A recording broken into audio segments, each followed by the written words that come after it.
Hello, everybody, and welcome back to the Mediums podcast. It is my honor to have Ariela HaLevi with me. She is a shamanic energy healer. So, welcome to the podcast, Ariela. Thank you so much. Thank you for having me. I'm just so excited to talk to you today. I love it. And I just adore you as a person as well. So, I'm super pumped to get to talk to you too. I feel the same. Yeah, well, tell me about your intuitive journey. Like, have you always had some of these incredible healing gifts and other intuitive gifts? Did they come about at a certain age? Like, tell us a little bit about your origin story into this work. Sure. I mean, looking back, you don't realize it, but looking back, I think it did start when I was younger. Always connecting to animals and to the mountains and the land and just feeling different, right? Like I always felt like, although, and today I have four children, and I think in today's world, like they're all different, right? Yes. Like, they're so different. But, growing up when I did, way back then, um, it was like, I kind of looked the part but didn't act the part, and I never felt like I was fully at home in my body or in my own home. And it was nothing really that anybody did. It was more of just this feeling of, I feel like something's missing and I don't know how to get back to that. It was like I didn't feel especially at home in my own body. So I really used at a young age, I really used the connection that I had with animals and being outside and being in nature. My dad introduced me at a young age to the mountains and hiking, and something just clicked for me in there. And so I feel like my whole life I've always been trying to get back in there, and back in there meant like home, Yeah. right? And so I spent a lot of my early years just feeling out of my body. And, quite honestly, it's been such a journey. I think my whole journey is getting back into my body, feeling like that is home, but also really learning that like in this home there is spirit. And so my journey back to my body has led me to like this very, very deep connection to my ancestors, to these wisdom ancestors that we all have, and to God, spirit, whatever universe, source energy. I would say I've had a couple pivotal moments in my life, Sure. and I think the big one was moving my family to Israel about 10 years ago. Yeah, I actually wanted to get into that. So you moved your entire family, your partner and your four kids, right? All of you packed up and moved to Israel for 3 years. Like, Yes. Yeah. what prompted that? Was it your husband? Was it you? Like, what prompted that? And then what came out of moving abroad? So it was kind of a dream that both my husband and I had, and we have four children, and we were in this like really great profession and doing all those great American things that you do, living the American dream. And there was like this deeper calling for both of us to, my calling was, live in my Jewish homeland, but also in the mountains. Yes, you get both. Right. And for me, it was like spirituality plus the mountains and living on the land that I felt so connected to. And it was really powerful. It was really heartbreaking in a lot of ways for my family, like personally. We took children that were probably too old and didn't acclimate, but it really wasn't them. It was so many different things. For me personally, I spent 2 out of the 3 years we spent in the mountains, and then the third year we moved more towards a city. Those 2 years, I I just kind of, while everybody was kind of falling apart around me, I realized that nobody is going to save me. Like, I Oh, think yeah, that's a that good was like, aha. yeah, it was like this huge realization that I had to pull up my own bootstraps, and I could not do it alone. So I had to anchor in my body, which was like a really deep awakening for me. Hmm. Really, really had to anchor into spirit. And so it was out of kind of this external family trauma that I got really quiet. I learned a lot about my breath. I learned a lot about talking to spirit out loud in the middle of nowhere on the top of a mountain. I adopted my beloved dog. I was feeding like 25 cats a day. I was like in my little personal heaven. But my nervous system was also really falling apart. It was unwinding. And I had to figure out not only how to kind of take care of little people that needed me, but also take care of myself. So I remember there were a few spaces in this village that I lived on the mountains, and I would go there by myself when my kids were at school, take my dog, and I would sit there and hear nothing, Mm. like pure silence. And I really feel like I could hear my soul speak.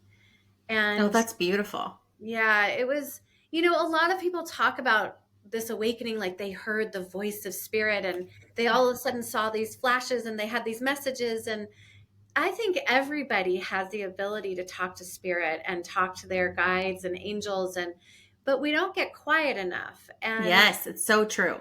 it is. And for me, it was like a forced thing. Like I didn't know what I was getting into. And I just sunk into that land and sunk into the animals, and they helped me and they healed me.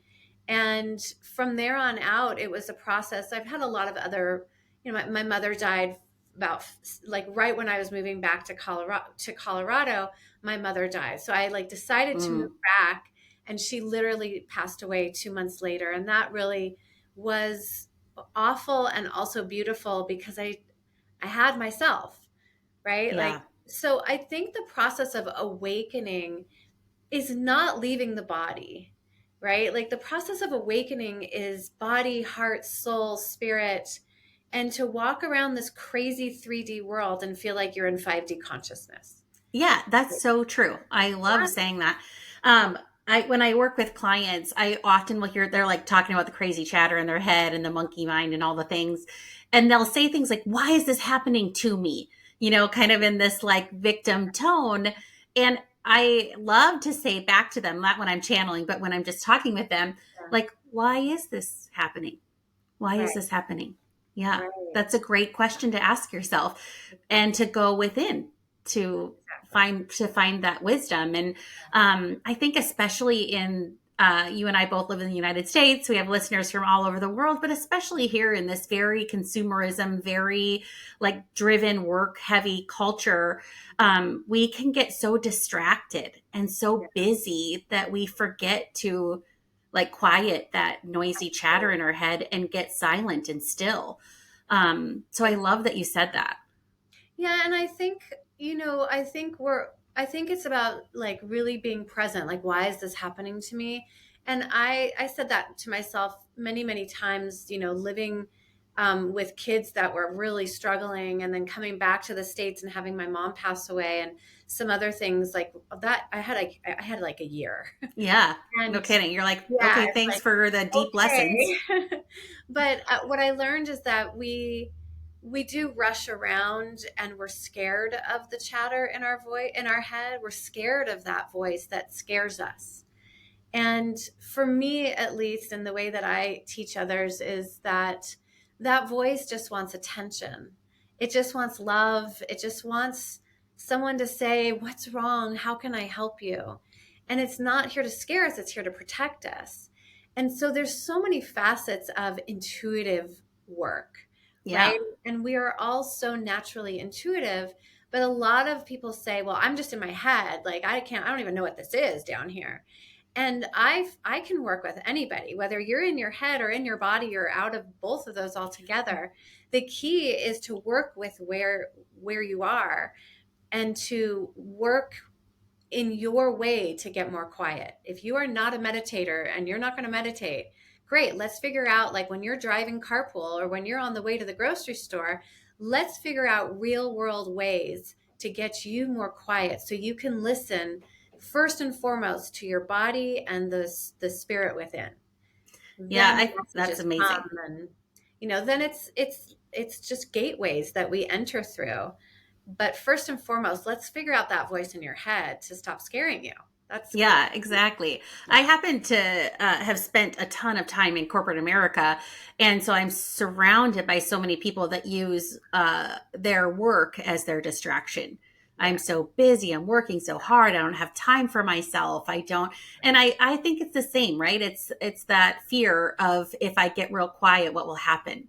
If I stay really busy, then I don't have to, I don't have to acknowledge that I have a little bit of fear there about what my own inner voice might say. Right. And like the truth is that once we kind of get over that hump. Like I feel like I have a visual. I see like this part is like right here. It's in our body, it's in our mind, and it's like blocks, beliefs, your mind, all that junk that we carry with us, like a suitcase, right? And Yeah. a lot of people that come to me, and I'm sure you as well, say, well, I'm not intuitive.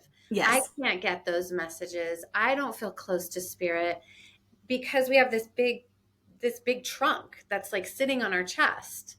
And it doesn't mean you have to go and unpack all of it. It just means that I used to read this. This is so silly, but I used to read this book to my kids.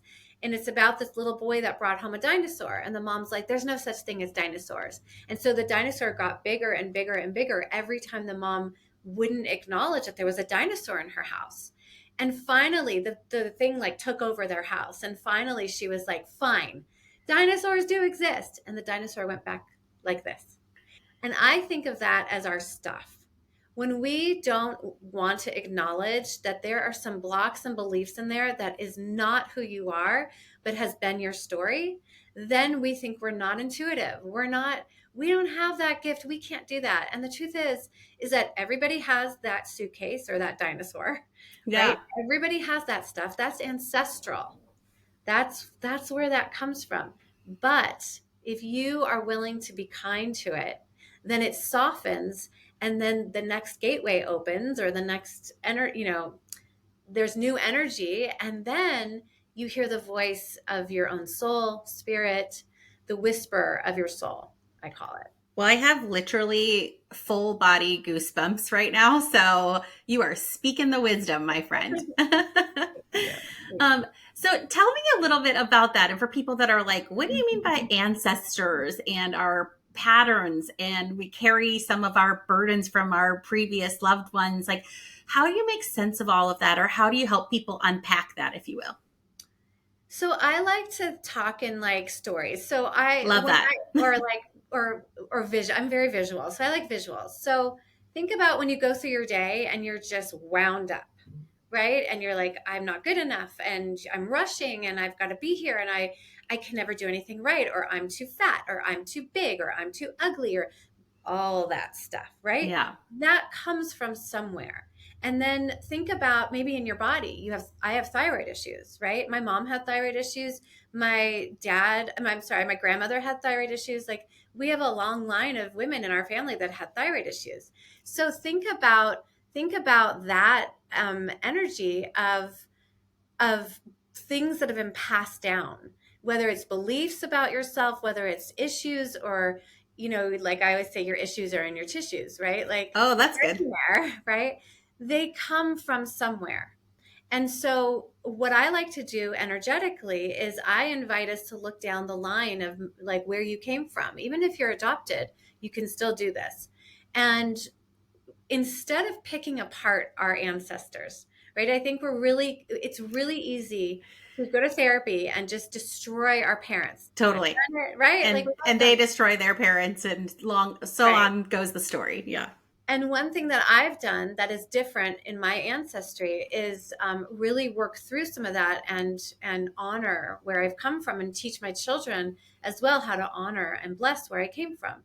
So we have these energies in our ancestry. Some of them are beautiful, right? Some of them are rituals that have been handed down. Some of them are cultural things, religious things.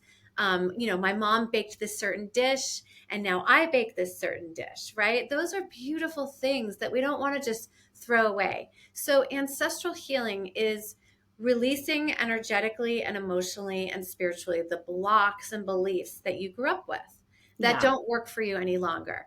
And then looking at the wise and well ancestors that are in your line, that are possibly thousands of years old, that have healed, right? And we work with them. They are, talk about true guides. They have your Yeah. blood. They have skin in the game. They are your cheerleaders, and they want you to succeed. They want you to grow. They want you to thrive. And I've learned that I teach Jewish mysticism, Kabbalah, for everybody, and also shamanic energy healing. And what I've learned from both of those, because they're basically the same thing. I knew that would happen. I am really sorry. You're fine. It's new that that would happen. I was waiting for it. We'll just pause for a quick second and they'll edit it out. If you're watching us on the video, it's fine. It's fine. The spirits are connecting with their dog and we're living our best lives. This is what happens when you work, post-COVID life and you work. Yes, 100%. All right. So not only do you have these wise and well ancestors, but you have the ancestors that are not fully healed. And we work with both patterns. And your team of ancestors want you to heal. And I believe that when you heal this, you heal 7 generations behind you. That's so beautiful. 7 generations ahead of you. Yeah. So you're really healing the world by doing this work. Okay, so I'm curious. I've heard this said by other intuitives. I wonder if you believe or think the same thing, that sometimes if you're choosing a really tough go in the human form, so mental health, bipolar, some of those kinds of very challenging the human experiences, right, that at some level your soul is like healing some ancestral karma, or you're choosing to experience something a lot harder to kind of like break that pattern, or you're willing to like take all of that toughness and live it out. I don't know. What do you think about that? So interesting. Yeah. I've heard a few people say that. I'm super curious what you think.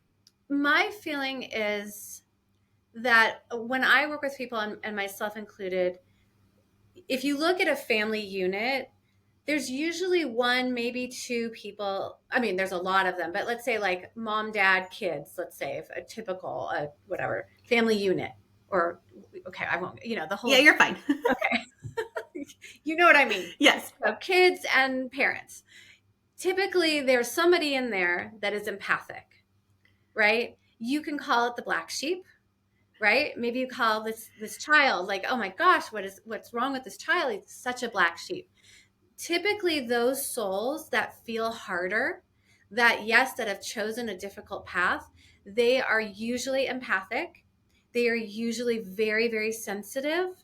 And they usually have at some point in their lives maybe been medicated, or have been chose or forced into medication. Not everybody. There is true mental health, and that, sure, so there's different levels of this and forms.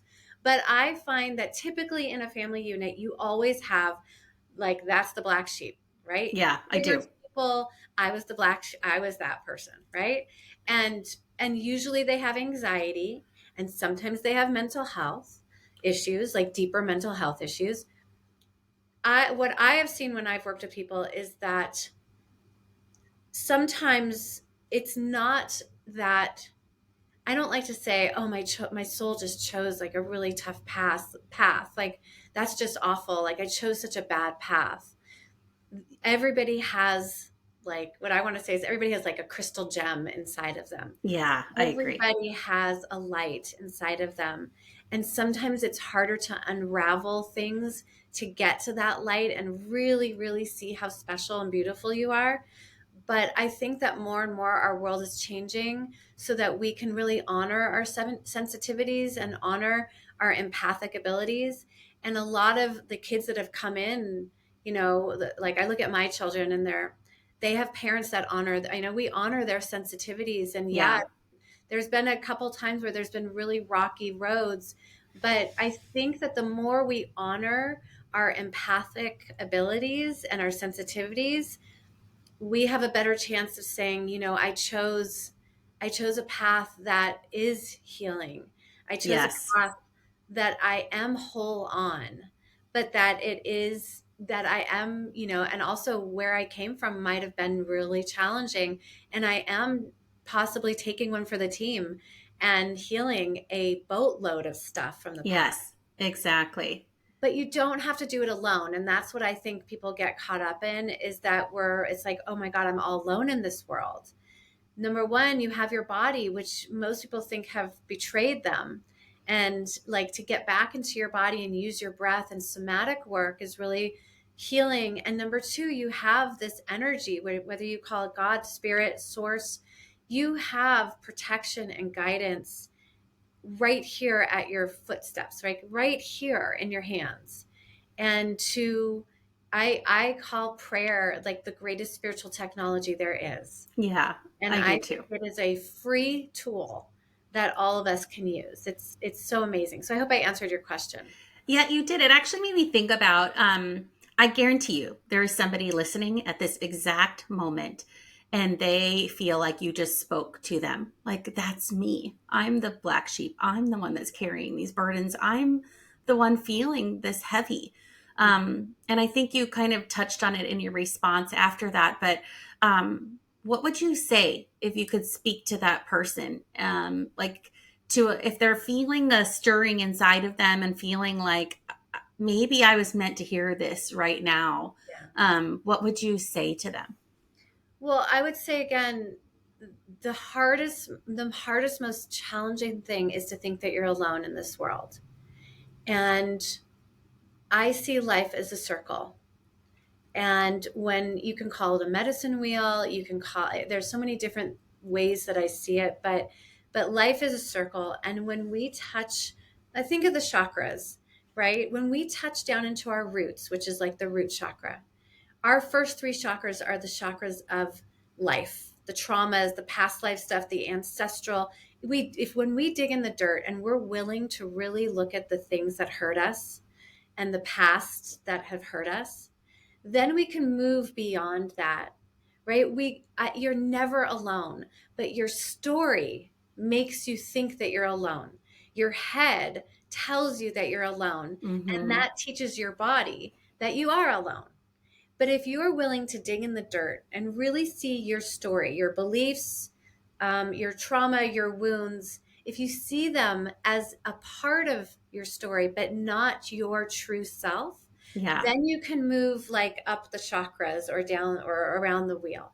When we move up the chakras, that's where spirit comes in. That's where love and peace and energy is. So if we're willing to work with our whole circle, our whole body, our whole spirit, then you're never alone. There's so much energy inside of you that it's not just the bad stuff, right? Yeah, that's so true. And your ancestors don't want that for you. Um, and I've also like I hear in my head to say like a lot of people say, "Oh, I've done so much therapy. I don't need to go back there."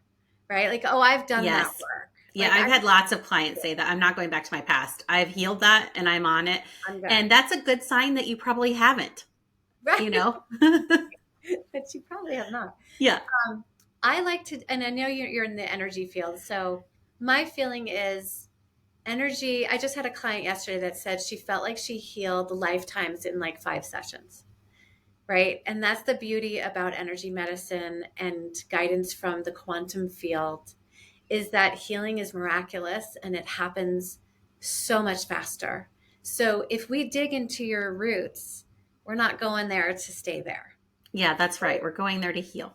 And we're getting the gems and the jewels because there's a lot of good stuff in there. Yeah, I And just did this whole visualization session with one of my energy healers, and she's like, "What do you see?" And I was like, "Freaking A, something that I thought I healed." So I don't know why this is coming back up. I thought I had this one buried and done, but I totally. see the whole scene again. So let's Right. work on it. You know? And I hope you found that you get to go into a different layer of it. Yes, it's like an And it, onion. yes, and it flakes off like dead skin or like a snake that sheds its skin all at once. It's like some of that stuff is just needs another look. Like we got to climb under that rock and see like, holy moly, like again, you're here again. But what if it wants to visit so that you have more love and compassion for it? That's exactly what it was. It was exactly like Huh, that, where I had a lot more love and compassion for that younger version of me in those moments. Yeah. Yeah. exactly. That's so true. Like then the roads are cleared and the voice of intuition comes online. Even I mean, look what you're doing for a living. Like Yeah, I it's know. incredible, right? Like It's so wild. And whenever I get my Reiki healings and things like that, they're always like, All this is real good up here, real clear. And they're like, push your heart back a little too far out and let's clear some stuff in those lower chakras. Yeah. Cause I like to live, I like to live up in my Exactly. higher spiritual chakra Exactly. spaces.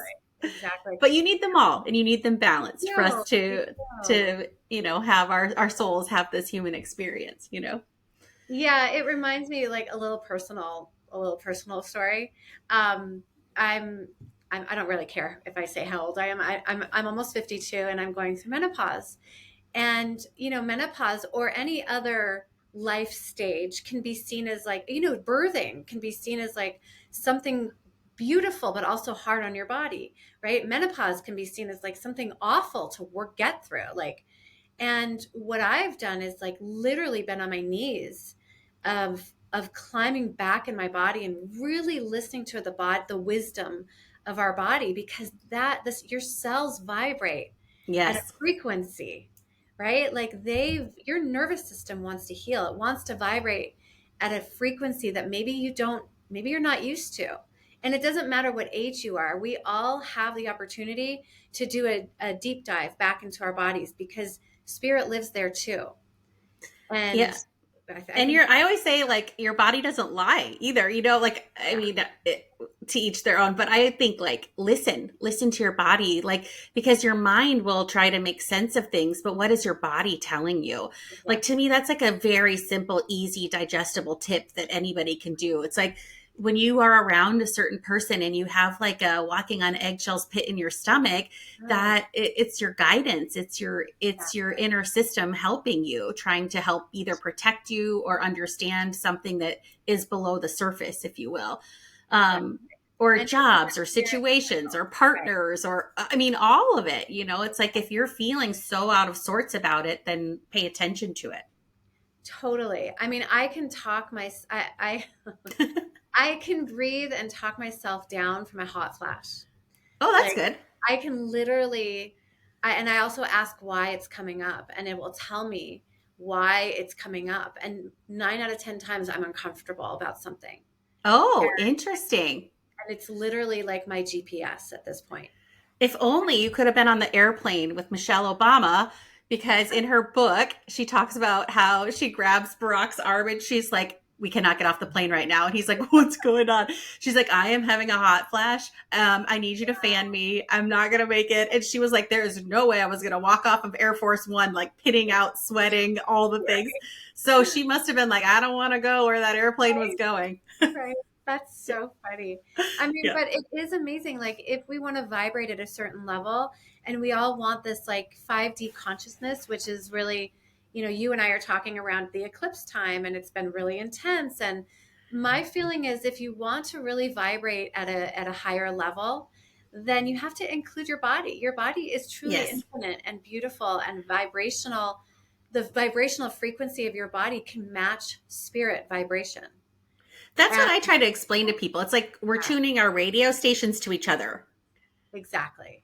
And then Exactly. that's how, like, you or I can get cues or information or guidance from something bigger than us. Totally. Yeah. Totally. Okay, Yeah. so how do your gifts show up? I love asking people, like, what are your clairs? You don't have to use them in Yeah. the Yeah. clair words, but like, how does your intuition show up for you, and how do you get guidance for yourself and for your clients? So for me, and I think for everybody, that changes as I grow and kind of, Same. yeah. So just last week, I can't remember what it's called. No, maybe it's clairsentient. I can't remember. I was working with somebody who was really nauseous and dealing with like all this nausea and all Do you of the start feeling nauseous? like, oh my God, I'm going to throw up. And that's like a new thing. I don't know if it's an eclipse thing, but that has come up 3 or 4 times last week. So that's one way where I can actually feel what somebody's feeling.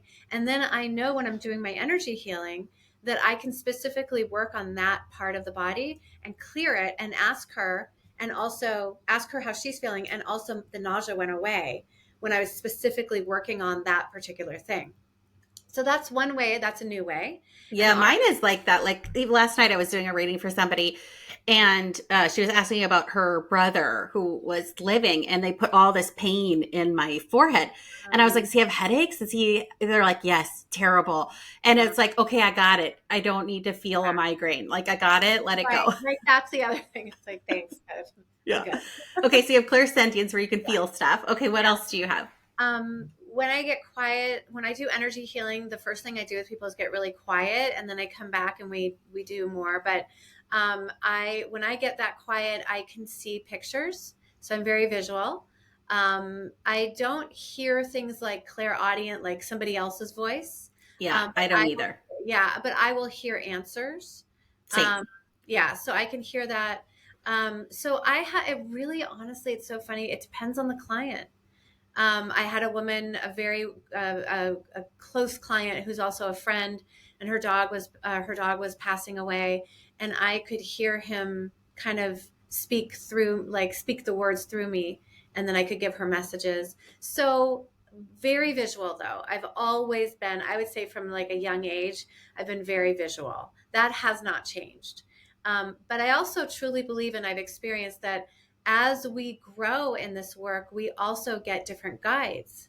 Yes, they actually tell me that. Like, Yes. I have one angel that's like been with me from the beginning, and then other ones like circle in and based on what I need to continue to grow. Yeah, which is Exactly. true for everybody, not just you and me. We all have like assigned angels, and then ones that come and go based on what we need. Yeah. Totally. So it's great to know like that as you evolve and as you work on that suitcase, kind of what we talked about before, the more we work on really like I think of it as a garden. If you don't pick the weeds of a garden, then they overpower the flowers, Yeah. right? Or the vegetables or the fruit that you're growing. So the weeds are your beliefs and your old stuff and your old stories about yourself. That junk that needs to be picked daily, weekly, whenever you can, right? It's not that hard. Once you get used to it, you're like, oh, here's another one. Let's throw that out. There's some that stick, and you're like, okay, here we go again. Let's scoop that out. But then your gifts are the roses that in your garden, Yeah, that's right? beautiful. And the beauty that is, like, I call it the magic in the mundane, right? Because there's magic moments right in the middle of walking your dog on a regular Tuesday. And that's when spirit is speaking day to day. Yes, we have these amazing aha moments, but your clairs, right? The way that you speak to spirit, they want to come on board as you're going to the grocery store, as you're putting Totally. your child to sleep, as you're in corporate America. Yes, even in corporate America, right? Oh, Like it there. was my magic tool. They would like tell me what meetings were going to go well, what I needed to do to prepare, like all sorts of good advice I Wow. got. Yeah, like what sales would close. Like I'd be like, "Oh, I know this one's closing. They already told me." So I like came in with like a little sense of confidence. So, Right, yeah. right. And you start trusting yourself even more. Yeah. I think that's so powerful too. Like I at this stage of my life, like do I still have challenges? Yes. Do I still have human experiences that make me go, "Aha, what are you trying to teach me?" Like, of course. But I don't know if you feel like this, but I feel like I'm so much more in flow with the lessons. So the hard, it's not that it's not hard. It's just that I can get through the hard in a more easier way than I could have before. It's like okay, like for instance, if I have a really tough time with something, I put on my new favorite song is the Whitney Houston Higher Love remix. I don't Yeah, know if you've heard it. So I good. have. I just put it on and I go for a little walk and I get out in nature. Sometimes I have a little cry. And then I was like, what am I supposed to learn from this? Like, why am Exactly. I feeling this way? And help me figure out in the most easeful and effortless way how I'm supposed to learn from this moment. I And that love helps me a that. lot. Yeah, I agree with you. I think the biggest thing is that I know for me, I used to be a very insecure empath, right? And it was all about how are you going to help me and what do you think of me and how. Oh, yeah. Yeah, I Yeah. had a lot of that just from some childhood stuff. And I think what I've learned, the greatest tool that I've learned in all of this is that, like you said, going out, listening to your favorite song, having a little cry, like that's self-help, right? Like that's self-healing. Like you are your own guide and your own healer. And so when we take full responsibility for this vessel and these energies and all of this thing that we're living in, energetically and physically and spiritually, emotionally, mentally, all of it, you become a whole person. You Yeah. return to the whole person that you are. You don't become, you already are. And that's when you go home, right? Yeah, I love that. This home. And Yeah. then everybody else is like beautiful and wonderful, but they don't need to fill you up. You're already filled with this whole world right inside of you. And that is like when magic happens, I feel. That's beautiful. 100%. And now, like the way that I live my life, like if I'm writing content for my Instagram or working on my courses or any of those things, like I literally set an intention with my team in spirit. I do a little prayer and meditation. And I say, like, okay, let's co create magic together. Let's ensure that whatever we write together or create together is going to go out into the ethernet of the world, and it's going to land exactly where it's meant to land and help whoever it's meant to help. And you just kind of set that intention. And I feel like it helps me shift out of some of those normal human ego moments of I can do anything kind of vibe, and really just get in the space of co-creating with my team in spirit. That's beautiful. Yeah, it's like you have this whole team here, and it includes all of these physical things also, so that you get to be in this amazing quantum field right in the middle of a Tuesday while you're Exactly. doing your work, right? Or walking the dog, whatever you're doing can be ignited and lifted. Yes, 100%. And I just love the way that you've touched on so many things about just finding a way to come back to yourself, come back home, and remember truly who you are in your heart and in your soul, and reconnect with that. I think that's so beautiful. Thank you. Thank Okay, you. we're going to shift to a few. I love to rapid fire questions so people can get to know you as a person too, so that you're a little demystified and not just this amazing spiritual guru that we get to work and learn from.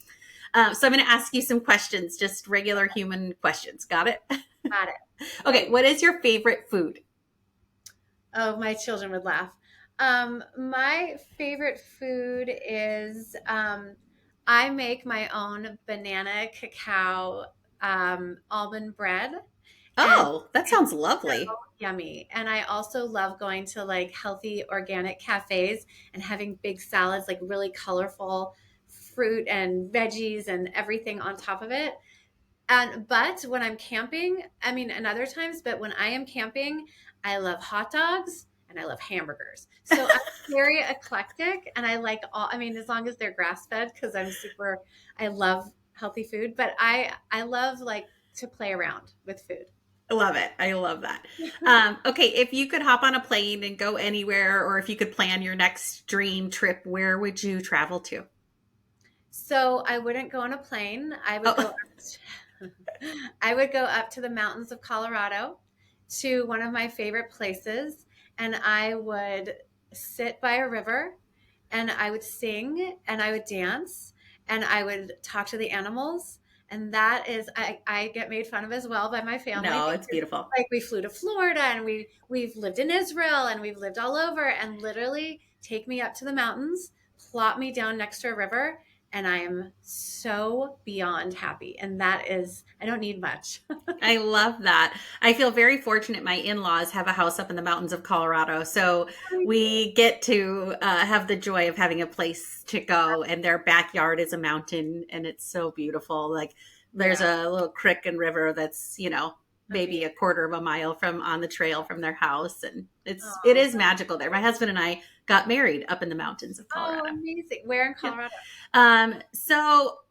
You know where Lake Dillon is? Yeah. Okay, so they have their place in Frisco. I won't give the address, but yes, the town of Frisco. And they're like right in the very back of the mountain there. And then we rented a place up, it's all the way up on the hillside in Silverthorne. So it's like Silverthorne, Dillon, Frisco, Breckenridge, but up there in it was the very top house in the mountain, as high weaved up as you could go. Oh, And we got married on the patio looking out at the mountains. oh, that's amazing. So Yeah. that's, to me, that's bliss. Yeah. Yeah, it was awesome. And then we had a big old party when we came back because we only had our immediate family. It was very intimate and very small. And then we all hung out together for a week and hung out in Colorado. Oh, that's amazing. Yeah. Amazing. But I'm a weird one because I actually like the mountains of Colorado in the summer more than the winter. I'm Oh, like, no, that's my thing. Yeah, we yeah, have an RV. So there's another quirky thing about me. I have an love RV, it. it's really, really big, and we go out as much as our four kids, teenage and up, will allow, but we go as much as we can. Yeah. I grew up in Minnesota, so my parents have a cabin up in very northern Minnesota, almost to Canada, and it's so beautiful up there. But my husband and I sleep in like 1970s camper on the top of the hill because it's like quiet and it's our Yeah. little space, and we like Yeah. it. It's our little home away from home. That's great. That's Love that. great. So that's where you travel to, the mountains of Colorado. Love Yes. it. What's your favorite holiday? Oh gosh. Well, I'm gonna pick a Jewish holiday because I'm Jewish. I love which one do I love? I would say I love Passover. I mean, it's a kind of a universal spring holiday, right? Like rebirth, miracles, transitions. We're in it right now. It always falls in April, and I'm an Aries, so I love that. I just love watching, during that season, the trees bloom and there's so much like excitement in the air. So I love cooking, and I love having my family and friends around this big table. And Mm-hmm. to me, it's just so special. Love that. I love that. What is your favorite animal or spirit animal? So my favorite animal is the dog that's sitting here, is like a reincarnation of my other dog that I had before him. So definitely dogs are my favorite animals. My spirit animal is an owl. And so I will see him in visions. And also, like, if I'm kind of asking for guidance, then he sits on my shoulder and then kind of points me in the right direction, or comes as just letting me know, like a reassurance, like this is the right path. Love that. So yeah, I work a lot with spirit animals. It's a great question. Yeah, I love that. That's awesome. What is your favorite thing about what you do for a living? Oh, I call myself a rainbow person because I like to do different things. I have a lot of energy and I like to kind of express myself differently.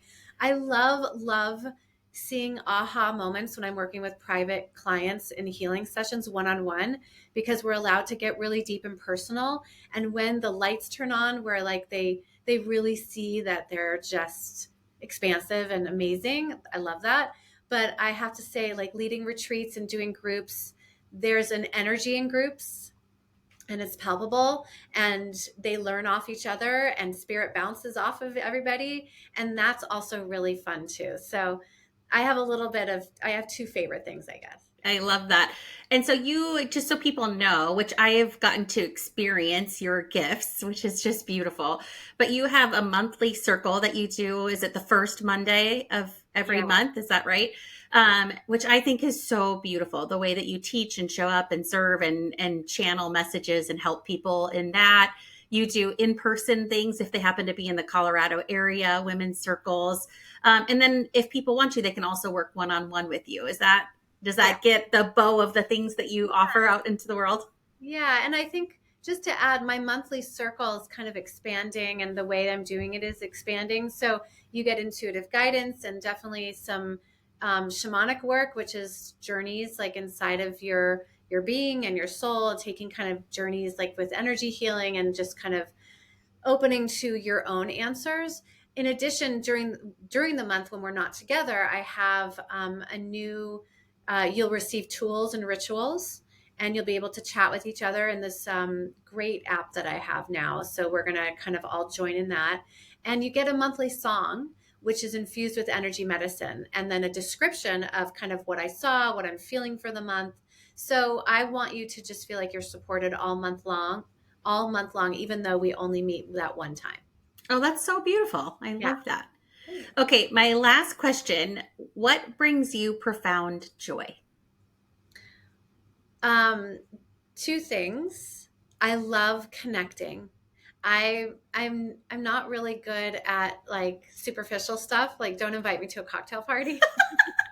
But I really, really love when I connect with somebody, whether I'm working with them, whether it's like talking like this or just a deep friendship.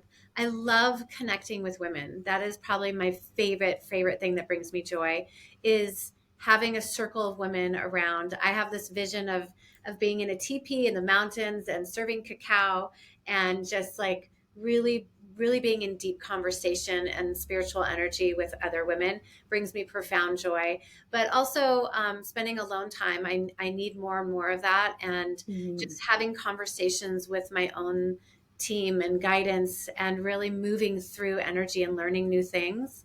And then, of course, like being in my mini community, which is my 4 children, my animals, and my husband. It's like, it like really fills my heart. I So love that. we're Well, gonna, thank you so much. How can people find you, follow you, and we'll link all of this in the show notes too, but how can people find their way to you? my website at arielahalevi.com. And then you can find me on Instagram or Facebook, Ariela HaLevi. And then I think that's it. Yeah, I'm kind of just all over the social media. That's kind of how we found each other. But yeah, that's about it. Perfect. Well, thank you so much, everyone, for tuning into the Mediums podcast. And thank you so much, Ariela, for coming on and being a guest here. I had the best time talking with you. Thank you. Thank you so much. It was so nice talking to you as well.